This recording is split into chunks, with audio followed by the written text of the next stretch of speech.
Hello students, आज के class में हम प्राइमरी डेटा को कलेक्ट करने के अगले मेथड को डिस्कस करेंगे। चैप्टर नंबर 1 में है हम लोग कलेक्शन ऑफ डाटा। इसे हम unit number 2 collection, organisation and presentation of data के अंदर डिस्कस कर रहे हैं। कलेक्शन ऑफ डाटा चैप्टर में हम लोगों ने जो टॉपिक शुरू किया है उसका नाम था methods of collection of primary data, जो कि हम लोग मेथड्स डिस्कस कर रहे थे डेटा कलेक्शन के। और हम लोगों ने देखा कि जो डेटा है हमारा वो दो टाइप का है, प्राइमरी और सेकेंडरी डेटा। तो दो अलग अलग टाइप ऑफ डेटा को कलेक्ट करने के मेथड्स भी हमारे पास अलग अलग हैं। और प्राइमरी डेटा को कलेक्ट करने के टोटल मेथड्स हम देख रहे हैं, जो कि थे 5। और उनमें से हम लोगों ने 3 मेथड्स डिस्कस कर लिए हैं अब तक। तीनों मेथड के मीनिंग के साथ हम लोगों ने उसकी सूटेबिलिटीज़ को डिस्कस किया, साथ में मेरिट्स और डिमेरिट्स की बातें भी हम लोग कर चुके हैं। तो आज हम लोग अपने अगले मेथड को डिस्कस करेंगे और नेक्स्ट मेथड जो होगा हमारा उसका नाम है, ये 4th मेथड है हमारा, और चौथे मेथड का नाम है information through questionnaire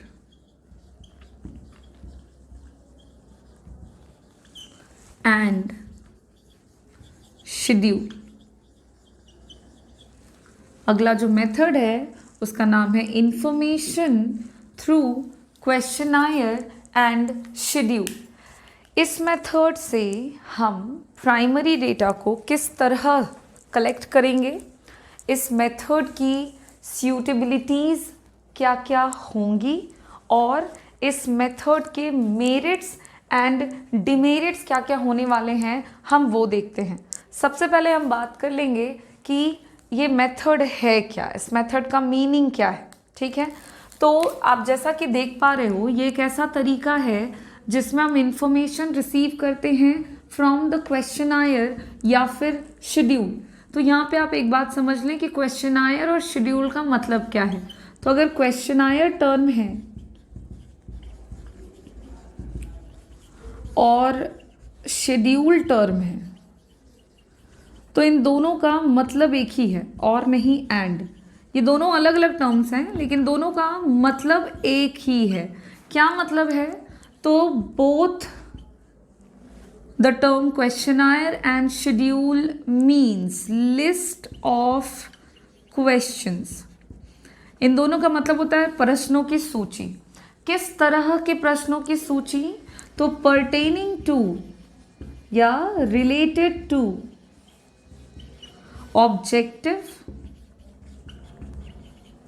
of study. जो हमारे स्टडी का उद्देश्य है, मतलब हम जिस टॉपिक पे स्टडी कर रहे हैं उस टॉपिक से रिलेटेड जो भी ऑब्जेक्टिव है हमारा, जैसे गरीबी पता करना चाहते हैं तो गरीबी पता करना हो गया हमारा ऑब्जेक्टिव ऑफ द स्टडी।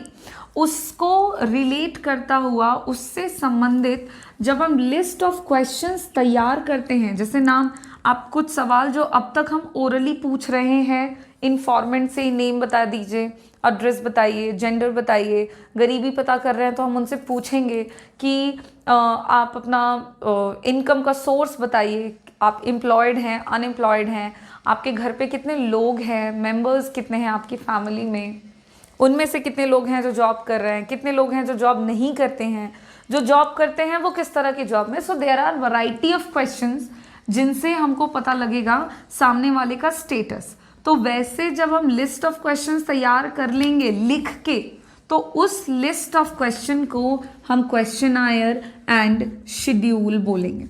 उसी को हम क्वेश्चनायर कहते हैं, हिंदी में प्रश्नावली कहते हैं। अब है सवाल, ठीक है, पता लग गया कि क्वेश्चनायर और शेड्यूल का मतलब लिस्ट ऑफ क्वेश्चंस, जो कि किससे संबंधित, ऑब्जेक्टिव ऑफ द स्टडी से रिलेटेड। लेकिन यहाँ पे दोनों का मतलब जब सेम है तो दो टर्म्स क्यों लिखे हैं, क्वेश्चनायर है और शेड्यूल है, दोनों में क्या अंतर है? तो क्वेश्चनायर का मतलब हो गया कि वो लिस्ट ऑफ क्वेश्चंस, वैसे प्रश्नों की सूची जिसे फिल किया जाता है, जिसे भरा जाता है जवाब देने वाले के द्वारा, इन्फॉर्मेंट्स के द्वारा। जब लिस्ट ऑफ क्वेश्चंस को फिल किया जाएगा तो वैसे लिस्ट ऑफ क्वेश्चन को क्वेश्चनायर कहेंगे। वहीं पर दूसरी तरफ शेड्यूल का मतलब भी होता है लिस्ट ऑफ क्वेश्चंस, लेकिन ये लिस्ट ऑफ क्वेश्चंस भरा जाता है इन्वेस्टिगेटर या फिर आप बोल सकते हो इन्फॉर्मेंट्स, एन्यूमरेटर के द्वारा। जो सवाल पूछने वाला व्यक्ति है, अगर वो लिस्ट ऑफ क्वेश्चंस को भरे, मतलब प्रश्नों का उत्तर अगर वो खुद भरे, तो वैसे लिस्ट ऑफ क्वेश्चन को शेड्यूल बुलाते हैं। इससे ज़्यादा और कोई डिफरेंस नहीं है। और ये क्या हो गया कि क्वेश्चनायर को इन्फॉर्मेंट्स भरता है, शेड्यूल को इन्वेस्टिगेटर या एन्यूमरेटर भरता है। मोस्टली एन्यूमरेटर भरते हैं, इन्वेस्टिगेटर नहीं ही भरते हैं। तो इन दोनों का इस्तेमाल हम कब करते हैं, कहाँ करते हैं, ये सारी चीज़ें हम लोगों को देखनी है।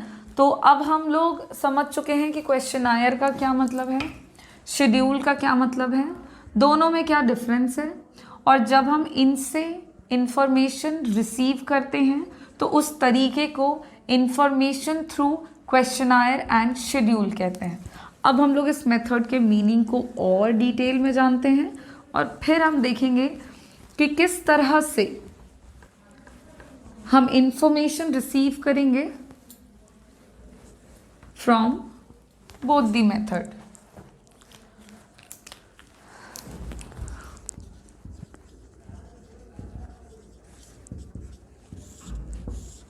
सो मीनिंग लिख सकते हैं हम सबसे पहले कि अंडर दिस मेथड जो डेटा का कलेक्शन होता है वो कलेक्ट करते हैं हम बाय प्रिपेयरिंग अ क्वेश्चनायर, और वो क्वेश्चनायर को हम प्रिपेयर करते हैं keeping in mind the objective of the study.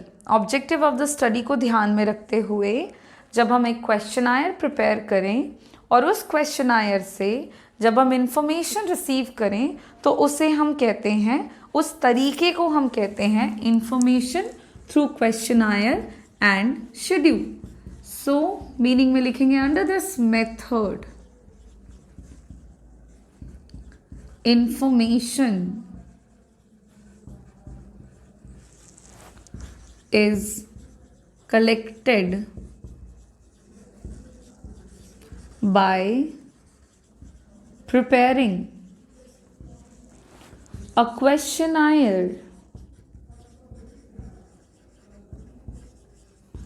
and schedule, keeping in mind the objective of study। क्या करते हैं हम, तो इस मेथड में इंफॉर्मेशन को रिसीव करते हैं प्रिपेयर करके एक क्वेश्चनायर या फिर शेड्यूल, ध्यान में रखते हुए keeping in mind the objective of the study. Objective of the study को ध्यान में रखते हुए हम ऐसा करते हैं। अब एक बात और है कि अंडर दिस मेथड मतलब क्वेश्चनायर और शेड्यूल की मदद से इंफॉर्मेशन कलेक्ट करने के दो तरीके होते हैं। There are two ways for collection of data with questionnaire and schedule. देखो दो तरीके हैं क्वेश्चनायर और शेड्यूल से इंफॉर्मेशन को कलेक्ट करने के। पहला तरीका जो है वो कहलाएगा आपका मेलिंग मेथड। सबसे पहला तरीका हो गया लिस्ट ऑफ क्वेश्चन से इंफॉर्मेशन रिसीव करने का, मेलिंग मेथड। और दूसरा तरीका है एन्यूमरेटर्स मेथड।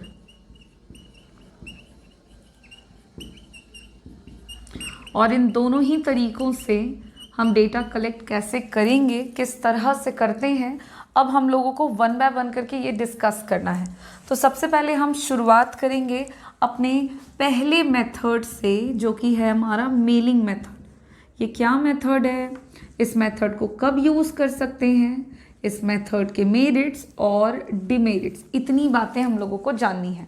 तो सबसे पहले हम मेलिंग मेथड के मीनिंग को जानते हैं और फिर हम लोग इस मेथड की सूटेबिलिटीज़ को डिस्कस करेंगे। तो देखो, मेलिंग मेथड नाम से क्या पता चल रहा है, ये एक ऐसा तरीका है जिसमें हम सबसे पहले लिस्ट ऑफ क्वेश्चंस तैयार करते हैं according to objective of the study. जो भी हमारे स्टडी का उद्देश्य है उसके अनुसार लिस्ट ऑफ क्वेश्चंस बनेगा, ठीक है।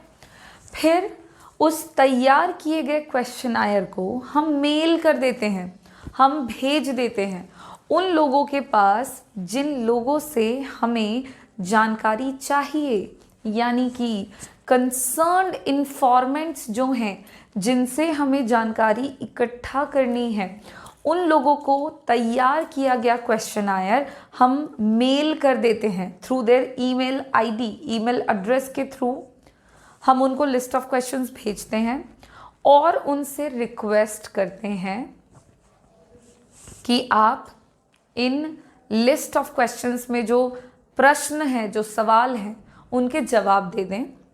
साथ में एक स्पेसिफिक टाइम पीरियड में उस क्वेश्चनायर को भर कर फिल करके आप उसको वापस भी भेज दें। और इस तरह से इंफॉर्मेशन का कलेक्शन कर लिया जाता है with the help of mailing method. क्या किया, लिस्ट ऑफ क्वेश्चन तैयार किया, फिर उसको मेल कर दिया, किसको, जिनसे इंफॉर्मेशन चाहिए, फिर उनसे रिक्वेस्ट किया कि सवाल का जवाब दे दें और साथ में उसको रिटर्न कर दें एक स्पेसिफिक टाइम पीरियड के अंदर, और इस तरह से जानकारी प्राप्त कर ली जाती है। चलिए इसके मीनिंग को हम लिख लें और फिर हम लोग इसके सूटेबिलिटीज़ को भी डिस्कस करेंगे।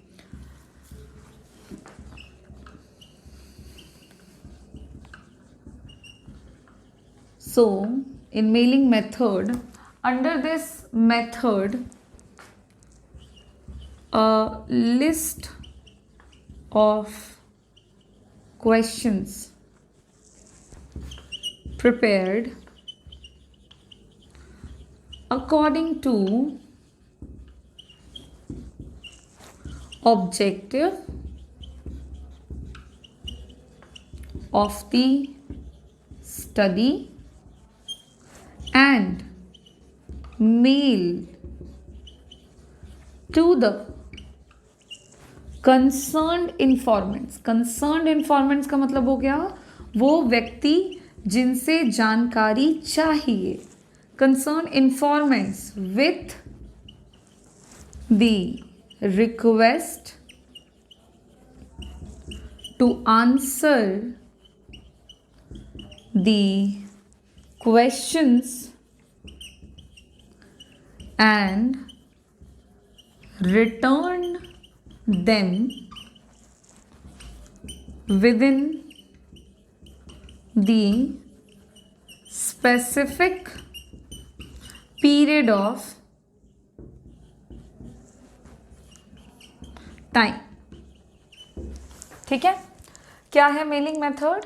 तो एक ऐसा तरीका है इंफॉर्मेशन कलेक्ट करने का जिसमें हम क्या करते हैं, अंडर दिस मेथड सबसे पहले एक लिस्ट ऑफ क्वेश्चन तैयार किया, प्रिपेयर किया, किसके अनुसार, तो ऑब्जेक्टिव ऑफ द स्टडी के अनुसार, जो भी उद्देश्य है उसके अकॉर्डिंग हम सवाल तैयार करेंगे और फिर उसको मेल कर देंगे, किसको, उन लोगों को जिन लोगों से जानकारी चाहिए, कंसर्न इन्फॉर्मेंट्स, और उनसे रिक्वेस्ट करेंगे कि आंसर कर दें उन क्वेश्चंस का जो उनसे पूछे जा रहे हैं और आंसर करके उसको रिटर्न कर दें, उसको वापस भेज दें with in the specific period of time, एक निश्चित समय अवधि में उसको वापस कर दें।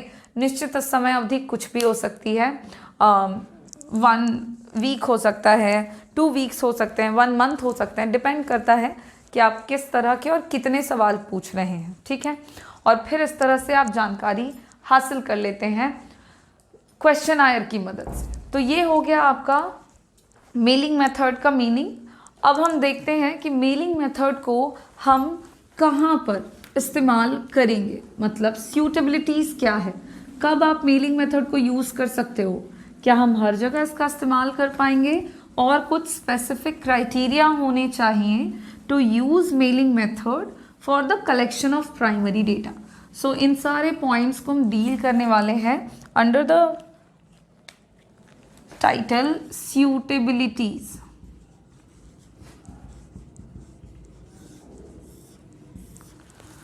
सो मेलिंग मेथड का इस्तेमाल आप मोस्टली कुछ पर्टिकुलर एरियाज़ में करोगे, और सूटेबिलिटीज़ में हम लोग पॉइंट्स लिखते जाते हैं और डिस्कस करते जाते हैं। सबसे पहला पॉइंट आपका होगा कि mailing method is suitable when area under investigation is wide. जिस क्षेत्र से हम जानकारी इकट्ठा करना चाहते हैं, अगर वो एरिया अपने आप में काफ़ी बड़ा है, तो फिर उस केस में हम मेलिंग मेथड का इस्तेमाल करते हुए डेटा का कलेक्शन कर सकते हैं, प्राइमरी डेटा का कलेक्शन कर सकते हैं। ठीक है। सेकेंड पॉइंट है कि when informants are literate and educated. देखिए, मेलिंग मेथड का इस्तेमाल जो है वो हम हर जगह नहीं कर पाएंगे, पर्टिकुलर प्लेसेस पे नहीं कर सकते जहाँ पे लोग जो हैं वो हमारे कम पढ़े लिखे हैं। तो इस मेथड में चूँकि मेल आईडी ज़रूरत पड़ती है, ऑनलाइन हम क्वेश्चंस को भेजते हैं और सवाल भेज करके हम ऑनलाइन उनसे जवाब भी मांगते हैं, तो एक तरीका है जिसमें हम को मेलिंग मेथड या मेल एड्रेस की ज़रूरत पड़े। अब हर व्यक्ति के पास मेल आईडी होना इट्स नॉट नेसेसरी, मोस्टली लोग इस्तेमाल नहीं करते हैं। तो ये एक रिस्ट्रिक्शन है या कह सकते हो सूटेबिलिटी है कि इस मेथड का इस्तेमाल हम बस वहीं कर पाएंगे जहाँ पर लोग जो हैं वो पढ़े लिखे हैं और एजुकेटेड हैं, मतलब लिटरेट भी हैं और एजुकेटेड भी हैं। तो उस केस में आपको इस मेथड का इस्तेमाल करते हुए डेटा कलेक्शन कर लेना है, वो आप आसानी से कर लोगे। अगला पॉइंट है कि when original and first hand data is required.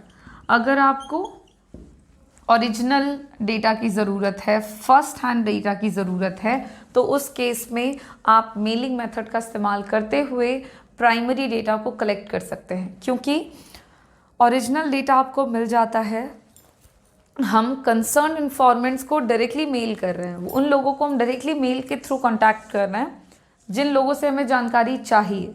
तो पूरे चांसेस हैं कि आपको सही जानकारी मिल जाएगी। फर्स्ट हैंड डेटा तो आपको मिल ही जाएगा, लोग पढ़े लिखे भी हैं, तो ओरिजिनल डेटा आपको मिलने के चांसेस हो सकते हैं। तो अगर आपको ऐसे डेटा की रिक्वायरमेंट है जो ओरिजिनल हो, फर्स्ट हैंड हो, you can use the mailing method for the collection of primary data.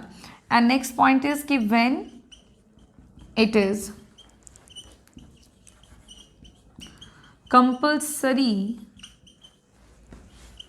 to fill the questionnaire by law,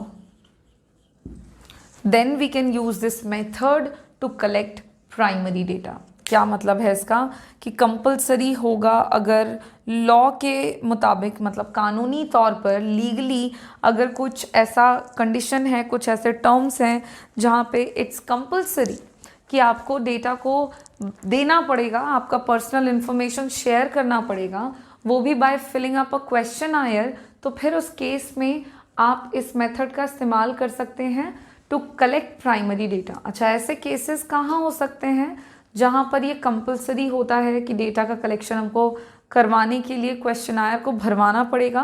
तो ऐसे बड़े सारे केसेस हो सकते हैं, जैसे कि आप ऑनलाइन कोई एग्ज़ाम वगैरह में एलिजिबल होना चाहते हैं, मतलब एग्ज़ाम में आप एज अ कैंडिडेट अपेयर होना चाहते हैं, या फिर आप कहीं पे जॉब के लिए अप्लाई कर रहे हैं, आप इंटरव्यू देना चाहते हैं, तो उन सारे केसेस में आपको अपना पर्सनल इन्फॉर्मेशन या जो भी रिक्वायर्ड इन्फॉर्मेशन है जो उनको चाहिए वो आपको फिल करना होता है। तो ये इस मेथड के मेरिट्स नहीं सूटेबिलिटीज़ में आते हैं कि अगर आपको कोई ऐसा पॉइंट है जहाँ पर कोई ऐसा सिचुएशन है जहाँ पर क्वेश्चनायर को भरना ज़रूरी है कानूनी तौर पर, तो फिर आप मेलिंग मेथड का इस्तेमाल करते हुए इंफॉर्मेशन का कलेक्शन कर सकते हैं। ये कुछ पॉइंट्स हैं जो कि सूटेबिलिटी को दिखाते हैं ऑफ दिस मेथड की क्या क्या सूटेबिलिटीज़ हैं, इस मेथड को कहाँ कहाँ पे यूज़ कर सकते हैं। अब बात करेंगे हम मेरिट्स की कि मेलिंग मेथड के गुण क्या क्या हैं। अगर हम मेलिंग मेथड का इस्तेमाल करें तो हमें क्या क्या बेनिफिट्स मिलेंगे, अब हम इसको देखते हैं। तो सबसे पहला जो मेरिट है मेलिंग मेथड का वो यही है कि ये बड़ा ही इकोनॉमिकल तरीका है। इकोनॉमिकल बोलने का मतलब हुआ ये बहुत ही कम खर्चीला तरीका है। इस मेथड का इस्तेमाल अगर आप करते हो तो आपका टाइम, आपका पैसा, आपका जो मेहनत है वो सब के सब बचेंगे, क्योंकि ये सब कम लगता है। क्यों? क्योंकि हम इस मेथड में खुद नहीं जा रहे हैं, सवालों की सूची तैयार करके मेल कर देते हैं। एक मैसेज भेजने भर जितना मेहनत करना है उससे ज़्यादा कोई मेहनत नहीं है। तो काइंड ऑफ ये बड़ा सिंपल हो गया तरीका। आप एक लिस्ट ऑफ क्वेश्चन बैठ के तैयार करें और उसको मेल कर दें, आसान है ये। साथ में आपको जाना नहीं है, आपको किसी को बुलाना नहीं है, आपको किसी से डायरेक्ट कांटेक्ट नहीं करना है। आप अलग अलग तरीके, अलग अलग लैंग्वेजेस, इन सब का आपको इस्तेमाल नहीं करना है। सवाल बनाइए, बनाकर भेज दीजिए, लोगों से रिक्वेस्ट कीजिए भैया जवाब दे दो, वो आपको दे देंगे। So it is a economical method to collect primary data, especially when the area of investigation is wide. बड़े क्षेत्र से जानकारी हासिल भी हो जाएगी, ओरिजिनल और फर्स्ट हैंड भी मिल जाएगा और कम खर्च भी पड़ेगा। तो ये तो भाई मेरिट है। पहला मेथड तो पहला जो पॉइंट है वो तो यही हो गया कि ये बड़ा कम खर्चीला तरीका है। अगला जो पॉइंट है मेरिट का, दैट इज वाइड कवरेज। देखिए मेलिंग मेथड, इसका इस्तेमाल हम करते हैं यूजुअली तब जब हमें बड़े क्षेत्र से जानकारी हासिल करनी होती है।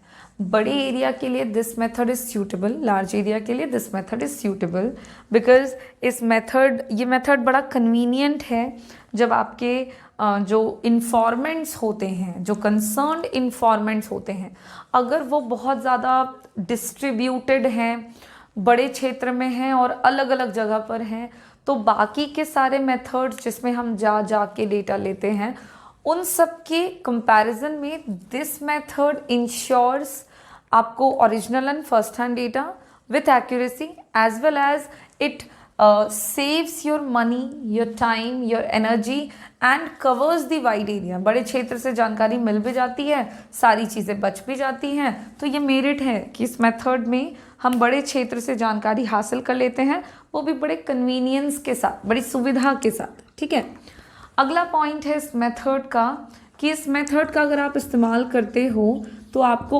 ओरिजिनल एंड रिलायबल डेटा प्राप्त हो जाता है।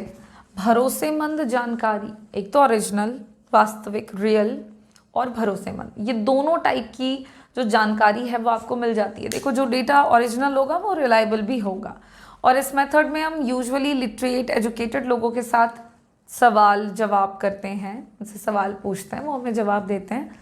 पूरे चांसेस होते हैं कि वो आपको ओरिजिनल डेटा दे दें और जो इन्फॉर्मेशन ओरिजिनल होगा वो रिलायबल भी होगा।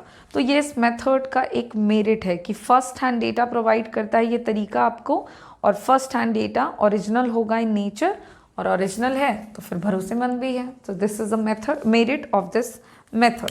And the next point is free from bias. यहाँ पे मैं मेंशन कर देती हूँ बाय इन्वेस्टिगेटर, सवाल पूछने वाले के द्वारा ये तरीका बायस्ड नहीं है। अगर मैं किसी से सवाल पूछ रही हूँ, मैं जानकारी लेना चाहती हूँ, तो मैंने सवालों की सूची तैयार करी, लिस्ट ऑफ क्वेश्चंस प्रिपेयर किया, मैंने मेल कर दिया। अब मेल कर दिया तो मैंने मेल तो कर दिया एक पर्टिकुलर लैंग्वेज में, अब लोग जो है जवाब देंगे और वो मेरे को वापस से जवाब अपना भेज देंगे। यहाँ पे अगर मैं चाहूँ कि जो लोगों के द्वारा दिया गया जवाब है उसको मैं थोड़ा बदल दूँ, थोड़ी बहुत उसके साथ छेड़छाड़ करूँ, मैं नहीं कर सकती, क्योंकि ऑनलाइन काम हो रहा है। एक बार सवाल भेजा गया, जवाब उधर से खुद ब खुद फिल हो करके आया है। अब इस केस में अगर इन्वेस्टिगेटर चाहे भी तो भी वो बायस्ड नहीं हो सकता है। जो इन्फॉर्मेशन इन्फॉर्मेंट्स ने दिया है उसके साथ जानबूझकर किसी भी तरह का कोई छेड़छाड़ नहीं हो सकता है। And this is the merit of this method कि आप जानबूझ के अगर चीटिंग नहीं कर सकते हैं तो भाई ये तो मेरिट हो गया ना, क्योंकि आपके इन्फॉर्मेशन की एक्यूरेसी उस केस में बढ़ गई, तो ये एक मेरिट है। और इन्हीं पॉइंट्स के साथ हमारे जो मेरिट्स हैं मेलिंग मेथड के ये फिनिश होते हैं। अब काफ़ी मेरिट्स डिस्कस कर लिया है, अब हम लोगों को डिमेरिट्स जान लेना होगा इस मेथड का कि भाई डिमेरिट्स हैं तो क्या क्या। इस मेथड के कुछ गुण हैं, अवगुण भी हैं। कौन कौन से अवगुण हैं तो पॉइंट वाइज इसको भी देखते हैं। सबसे पहला और कॉमन जो डिमेरिट है of this method is lack of interest. इस मेथड में क्या होता है कि जो जवाब देने वाले लोग हैं, जो इन्फॉर्मेंट्स होते हैं, मोस्ट ऑफ केसेस में इन्फॉर्मेंट्स का जो इंटरेस्ट होता है वो आपको कम देखने को मिलता है इस मेथड में। जब हम इस मेथड का इस्तेमाल करते हुए डेटा का कलेक्शन करते हैं तो जनरली लोगों को आपने सवाल भेजा है, अब उन लोगों की मर्ज़ी पर है कि वो सवाल पढ़कर आपको जवाब देना चाहते हैं नहीं देना चाहते हैं। It is not compulsion from your side if you are a investigator और अ एन्यूमरेटर देन कि आप उन लोगों को मजबूर करें कि नहीं भाई सवाल का जवाब तो देना ही पड़ेगा। आप ये नहीं कर सकते, आपने सवाल बनाया, आपने भेज दिया। अब वो उन लोगों के ऊपर है कि वो लोग उसका जवाब आपको भेजेंगे, कितने टाइम में भेजेंगे। तो ये सारी चीज़ें ऐसी होती है कि मोस्ट ऑफ केसेस में इन्फॉर्मेंट्स इंटरेस्ट नहीं दिखाते, जवाब नहीं देते हैं, और due to lack of interest ये मेथड रिस्ट्रिक्टेड हो जाता है। इस मेथड का जो यूज़ है वो लिमिटेड हो जाता है कि भाई हम हर जगह यूज़ तो नहीं कर पा रहे हैं, बिकॉज लोग जो हैं वो सवाल का जवाब पूरा नहीं दे रहे हैं, मोस्ट ऑफ टाइम पे दे ही नहीं रहे, और अगर दे भी रहे हैं तो पूरा नहीं दे रहे हैं। सो ये इस मेथड का डीमेरिट है सबसे पहला। दूसरा पॉइंट है लिमिटेड यूज़। एक तो लिमिटेड यूज़ जो मैं अभी बता रही थी आपको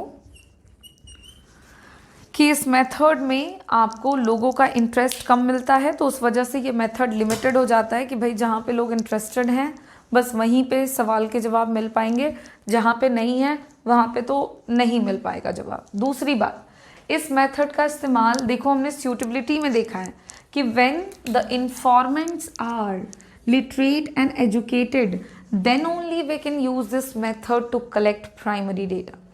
बट अगर लोग पढ़े लिखे नहीं हैं तो वैसे क्षेत्र से जानकारी चाहिए जहाँ पे लोगों के पास ईमेल आईडी नहीं है, लोग इतने कंसर्न, इतने अवेयर नहीं हैं अबाउट देयर ईमेल आईडी, और ऑनलाइन इतना वो इस्तेमाल नहीं करते हैं सोशल मीडिया जैसे प्लेटफॉर्म का, तो फिर उस केस में आप इस मेथड को यूज़ नहीं कर पाओगे। ये मेथड जो है वो लिमिटेड हो जाएगा सिर्फ उन एरियाज़ के लिए जहाँ पे लोगों के पास अपना खुद का ईमेल एड्रेस है, लोग पढ़े लिखे हैं, तब सिर्फ आप ये कर पाओगे, अदरवाइज आप इस मेथड का इस्तेमाल नहीं कर सकते। अगला जो मेथड पॉइंट है डिमेरिट का, दैट इज़ बायस्ड। ये ना बायस्ड तरीका है, लेकिन अभी अभी तो मेरिट में देखा कि ये बायसनेस से फ्री है, लेकिन मैंने मेंशन किया इन्वेस्टिगेटर के द्वारा, इन्फॉर्मेंट्स के द्वारा। दिस मेथड में be biased by the informants. ये बायस्ड हो सकता है बाय उन लोगों के जो जवाब देंगे। इन्फॉर्मेंट्स के द्वारा देखिए बायस्ड हो सकता है। आपको मैंने सवाल भेजा और आपको कहा कि भाई ठीक है, एक रिक्वेस्ट भी किया कि सवाल का जवाब आप दे दें मुझे, बट पूरे चांसेस हैं कि अगर आप मुझे जानबूझ के गलत जवाब देना चाहें सवाल का तो आप दे सकते हैं।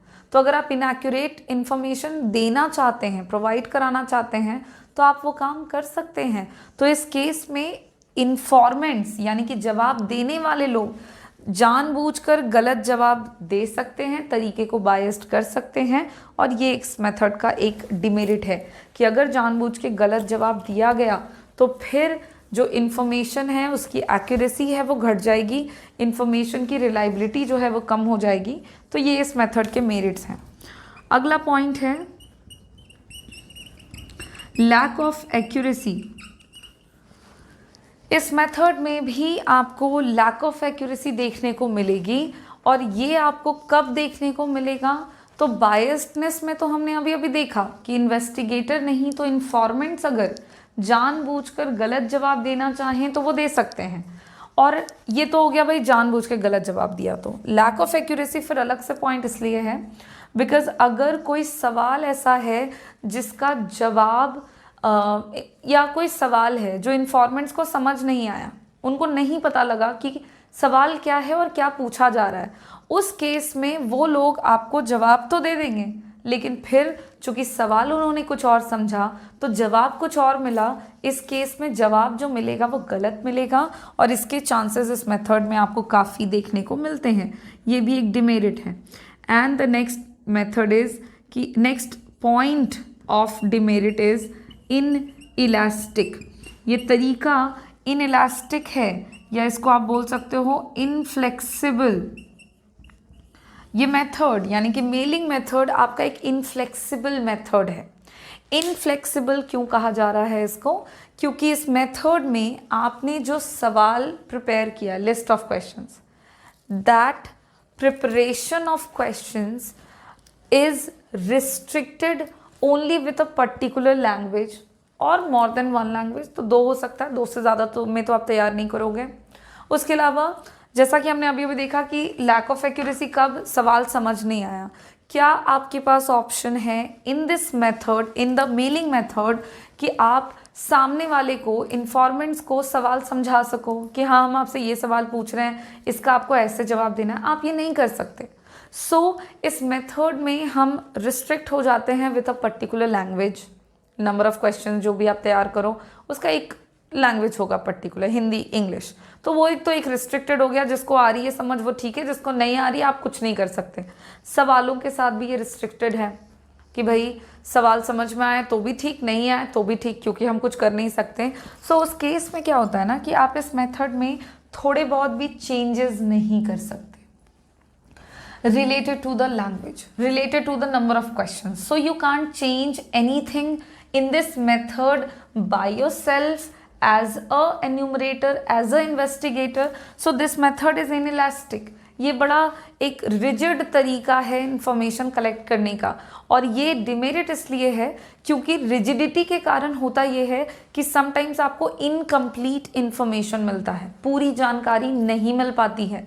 तो ये कुछ डिमेरिट्स हैं इस मेथड के जो हम लोगों ने देख लिया।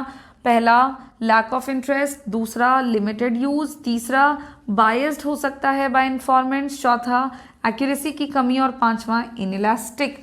इतने डिमेरिट्स के बावजूद अच्छा तरीका है ये, ठीक है। जैसा कि हम लोगों ने देखा है कि आप मेरिट्स देख रहे हो तो उसके meaning, suitability, merit, demerit, apart from all the demerits it is a good method, और इसका इस्तेमाल भी किया जाता है, जनरली किया जाता है फॉर द डेटा कलेक्शन। इसी के साथ हमारा जो मेथड है मेलिंग मेथड, प्राइमरी डेटा को कलेक्ट करने के चौथे मेथड के अंदर हम डिस्कस कर रहे हैं मेलिंग मेथड को, ये फिनिश होता है। अब चूंकि क्वेश्चनायर की मदद से इंफॉर्मेशन कलेक्ट करने के दो तरीके हैं, मेलिंग एंड एन्यूमरेटर्स मेथड। तो मेलिंग मेथड को हम लोगों ने डिस्कस कर लिया, उसका मीनिंग देख लिया, उसकी सूटेबिलिटीज़ क्या क्या है हमने जान ली, उसके मेरिट्स और उसके डिमेरिट्स। अब हम बातें करेंगे कि एन्यूमरेटर्स मेथड क्या है, उसका क्या मीनिंग है, उसकी सूटेबिलिटीज़, उसके मेरिट एंड उसके डिमेरिट्स। और एन्यूमरेटर्स मेथड को हम हमारे नेक्स्ट क्लास में शुरू करेंगे। आज के क्लास में आप सबका काम है चौथे मेथड को अच्छे से समझ लेना, पढ़ करके of course, information through questionnaire and schedule, और फिर मेलिंग मेथड से रिलेटेड जितने भी बेसिक छोटे छोटे टर्म्स हैं इनको समझना। Thank you.